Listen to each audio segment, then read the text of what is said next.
Vote কেন্দ্রত mobile লিয়ে গেলে কিতা সমস্যা? দেখলাম নির্বাচন কমিশনে ইসিএ হইসইন বুটর দিন বুট কেন্দ্রর 400 গজের ভিতরে মোবাইল লিয়ে যাওয়া যাইতো না। তো আমি বুঝি না সমস্যা কিতা। সমস্যা তো একটা আছে, বুট ডাকাতি করলে এটা লাইভ হয়ে যাবে লাগে না। বুট ডাকাতি করলে, বাটফারি করলে, চুর চুট্টামি করলে এটা মানুষের লাইভ করে দিব, ভিডিও করে দিব, করে ইন্টারনেটও ছাড়ি দিব, সব কিছু প্রকাশ হয়ে যাব, এর লাগেনি।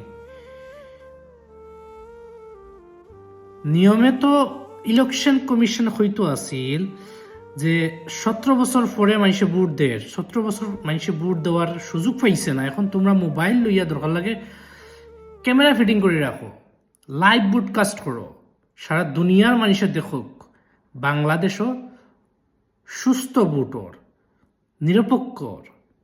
কিন্তু এখানে যে ইসি হয় যে মোবাইল দিয়ে প্রবেশ করা নিষেধ, ওয়াই, হোয়াটস দ্য রিজন? আমি বুঝি না প্রবলেম কি তা মোবাইল দিয়ে গেলে। প্রবলেমটা তো হইতা যে আমরা ইলেকশন কমিশনে তো হইতা মোবাইল দিয়ে গেলে ও ধরনের প্রবলেম হইব, ভিডিও হয়ে যাব, রেকর্ড হয়ে যাব, দেখা যাইব সে বাটফারি করে, সে শয়তানি করে, 2 নম্বরই করে। হ্যাঁ, তো এটা ইলেকশন কমিশনে আর তথা বিএনপি মানুষ মনে করে যে এটা আগর বাংলাদেশ রয়েছে না, চেঞ্জ হয়ে গেছে, এটা চেঞ্জ হয়ে গেছে, এটা তারেক জিয়ার বাংলাদেশ নাই।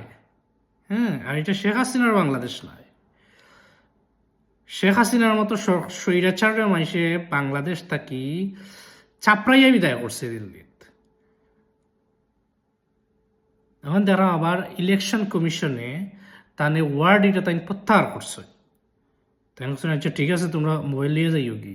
নিয়মে ইলেকশন কমিশনে হইতে আসলা যে স্মার্টফোন যত বালা স্মার্টফোন লিয়ে যাইবা, তোমরা লাইভ করবা, ভিডিও করবা, দেখবা কেউ কোনো ধরনের বাটফারি, বুট ডাকাতি, বুট চুরি করে কিনা। যে কোনো দল, বিএনপি, জামায়াত, যে কোনো দল, এনসিপি, যে কোনো দল বুট চুরি করলে সাথে সাথে ভিডিও করিয়া ইন্টারনেটে ছাড়িয়ে দিল।